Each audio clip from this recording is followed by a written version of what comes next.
Venezuelan government denounced the United States for violating international conventions on migration and human rights.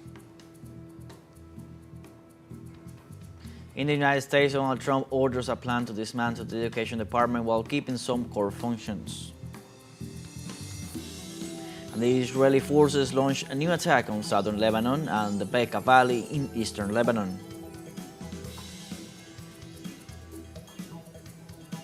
Hello, welcome to From the South. I'm Luis Alberto Matos from the teleSUR studios in Caracas, Venezuela. We begin with the news. Stay with us.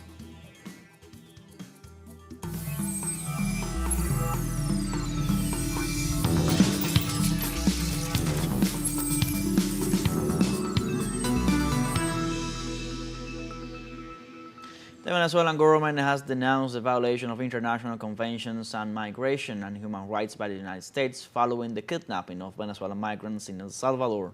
The appointed delegate to peace talks, Jorge Rodriguez, denounced the actions of the U.S. and El Salvador after kidnapping Venezuelan migrants in maximum security prisons, violating human rights and migration agreements. Rodriguez also stressed that they will proceed with legal actions against the government of Nayib Bukele in defense of the Venezuelan people.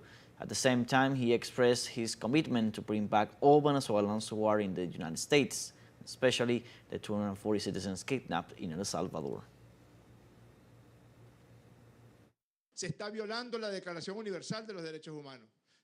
The Universal Declaration of Human Rights is being violated. The United Nations Charter is being violated. The Universal Convention on the Rights of the Child is being violated. All the existing conventions on migration and on migrant labor are being violated. At the same time, we want to insist that Venezuela is ready. We have absolutely everything ready to resume flights from Venezuela to bring Venezuelan migrants from the United States of America. We are totally ready, we're just waiting for the necessary coordinations. The one who is blocking the flights is the State Department of the Government of the United States of America. For his part, the appointed delegate to peace talks, Jorge Rodriguez, reaffirmed his commitment to bring all Venezuelan citizens back to their country, especially those kidnapped in El Salvador. We are going to move heaven and earth. We are going to talk to whoever we have to talk to. We are going to do whatever we have to do to bring all the Venezuelan men and women from the United States of America, but mainly to bring the 240 Venezuelans kidnapped in El Salvador back to their families in their homeland, in their territory, in the homeland that we all carry in our hearts. We have already hired the best law firms in El Salvador to defend our men and women there and to free them. We are contacting the best migration law firms in the United States of America to represent the Bolivarian Republic of Venezuela and to represent each and every one of the Venezuelan migrants. Migrating, as one of the family members said, is not a crime, and these guys did not commit any crime, neither in the United States of America and let alone in El Salvador. On Thursday, 311 Venezuelan migrants arriving via Mexico as part of the Back to the Homeland plan set forward by the government of President Nicolás Maduro to guarantee the safe return of deported citizens. The latest of these flights was announced on Wednesday by the Venezuelan head of state, who urged to increase all diplomatic actions to bring the migrants from the United States. The Venezuelans were safe at the Simón Bolívar International Airport in Maiquetía by the Minister of Interior, Justice and Peace of the Latin American nation, Diosdado Cabello. Carrying Venezuelan flags and singing the national anthem, migrants arrived in a Conviasa flight on a plan re-established thanks to the meetings between President Maduro and U.S. President Trump's special envoy, Richard Grenell, where the Venezuelan head of state guaranteed the respect and dignity of their return.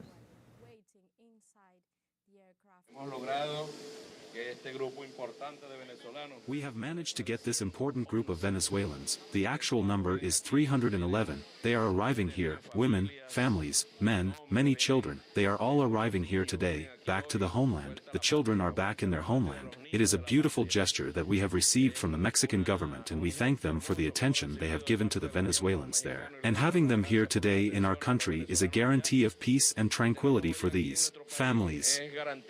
de tranquilidad, de paz para esa familia. In Ecuador, residents of Esmeraldas protest for the sixth consecutive day to demand answers from the government of Daniel Noboa for the lack of attention to the oil spill in the province. The oil spill, which is reaching critical dimensions, is seriously affecting the surrounding local communities and poses a great environmental impact for an area rich in biodiversity. On Luis Vargas Torres Island, there was a protest by its inhabitants who demanded the presence of the authorities because they are also affected by the oil spill that went down the Esmeraldas River. After the incident, Ecuadorian authorities declared an environmental emergency to mitigate the impact of the spill and protect the livelihoods of local residents.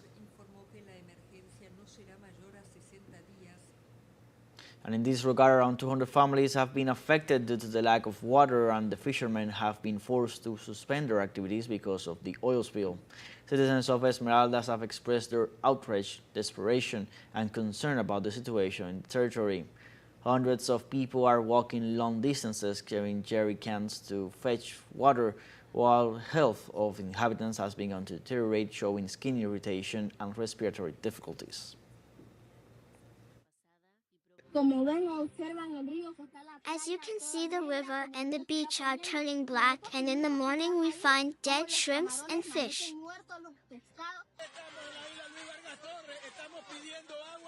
We are in the island Luis Valle Torres. We ask for water and they send us soldiers. Look, this is what they are sending us. Esmeraldas asks for water and they send soldiers. This is what they are sending. Look, look, look. This is what they are sending. We ask for water and they send soldiers. This is what we get. This is the government of the encuentro. This is the government that delivers. Look.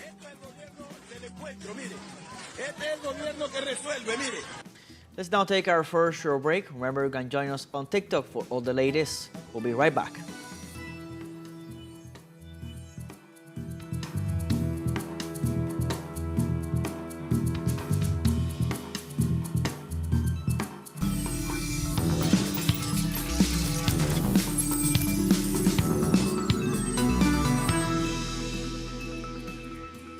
Welcome back.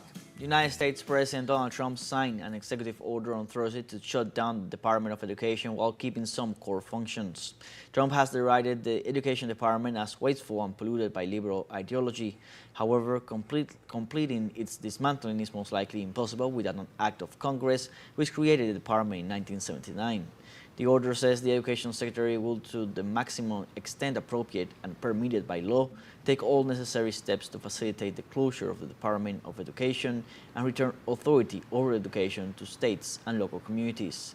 At the signing ceremony, Trump blamed the department of the country's lagging academic performance and said states will do a better job.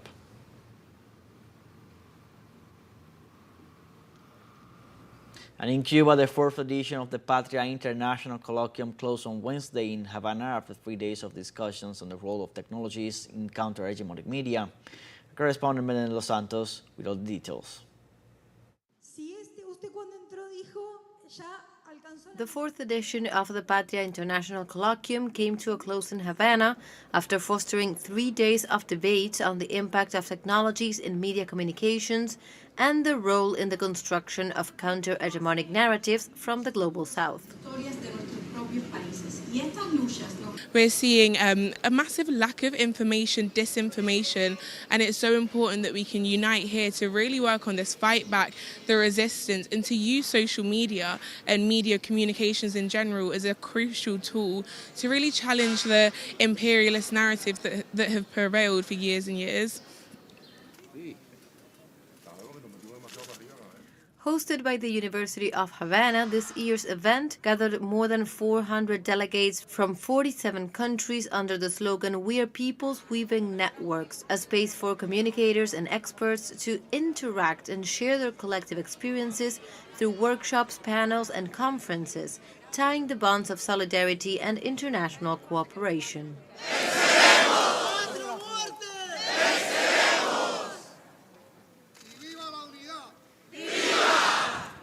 It's the second time I come here, and the reason why I came again is because I think it's one of the most beautiful experiences that you can attend for meeting people mainly from the global south that are working in sometimes in very hard conditions and that are working with a very brave approach for social justice.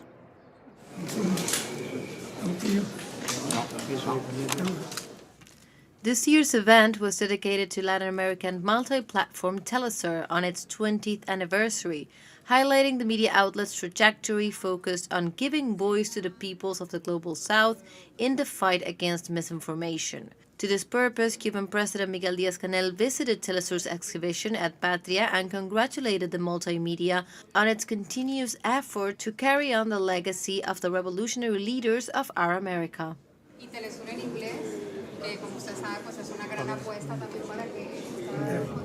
teleSUR is the result of their work, Chavez and Fidel Castro. And what better way to honor him 20 years later by this event, which not only includes journalists we normally see from Latin America. I'm impressed how over the last few years, especially with Patricia and other comments at the head of teleSUR, they developed links with important countries. At the closing event, teleSUR honored President Díaz-Canel, also Cuban revolutionary leader Raúl Castro and Venezuelan President Nicolás Maduro with the teleSUR citizenship for their commitment to the truth of their peoples. A continuación, tengo el honor de los que creen que otro mundo late en este. Those who believe that another world beats within this South of ours, your legacy, unbreakable Cuba, indomitable Raúl, hopeful Venezuela is our signal in the air. Truth is not negotiable. Sovereignty is not for sale. Joy is rebellion. teleSUR, like you three, does not forget, does not get tired, does not fear. The Patria Grande embraces you. No teme, la Patria Grande los abraza.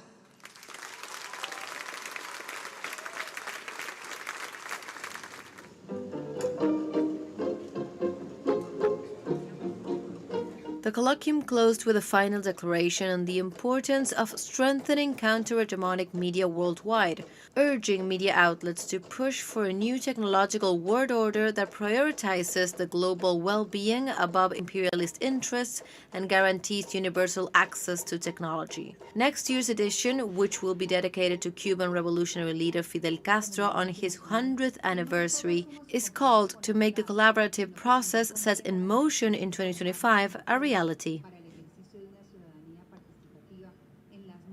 Belén de los Santos, Denise Araví, for teleSUR, Havana, Cuba.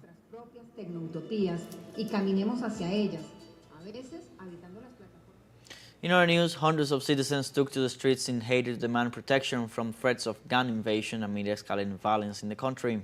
The resident of Canape Verde, a neighborhood in the city of Port-au-Prince, blocked the accesses to the sector with logs and burned tires to prevent the entry of criminal gangs in the face of the inaction of the police, who went to the place to repress demonstrators instead of protecting the community. As a result, they hold the government responsible for the advance of gangs, which they claim are in control of at least 85% of the city.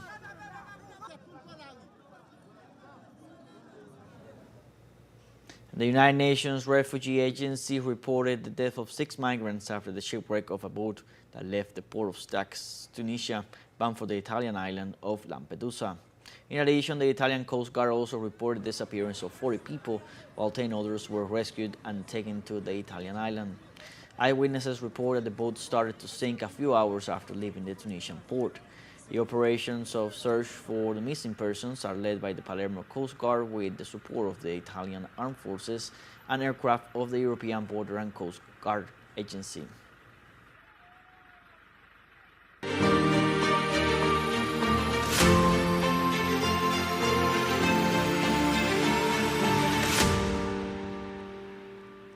The Russian Defense Ministry reported Thursday that its armed forces attacked a Ukrainian military train loaded with weapons and ammunition in the Special Operations Zone. The government body informed that the tactical operation had the support of the Russian aviation and included drones, missiles, and artillery. The statement said the armed forces targeted Ukrainian military airfields, drone and ammunition depots in 153 districts. The Russian forces also managed to expel Ukrainian military personnel from a village in the northern region of Zaporizhzhia.